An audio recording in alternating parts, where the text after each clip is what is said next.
monsieur, bonsoir. De nouvelles installations pour assurer les opérations de transit des Marocains de l'étranger dans de bonnes conditions. 2 centres de coopération policière viennent de voir le jour. Le premier se situe au niveau du port de Tanger-Med, le second au port d'Algeciras. Ils ont été inaugurés par les ministres de l'Intérieur marocains et espagnols. Reportage Amin Belkouri, le commentaire est de Hind Benabimbi.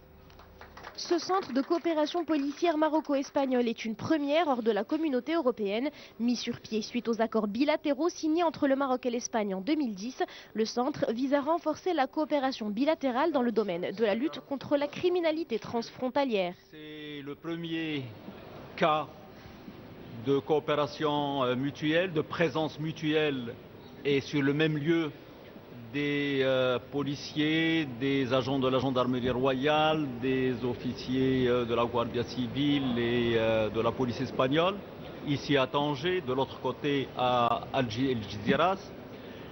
C'est le premier acte donc en dehors de l'Union européenne. De l'autre côté de la Méditerranée, au port d'Algeciras, un centre de coopération sécuritaire similaire est inauguré.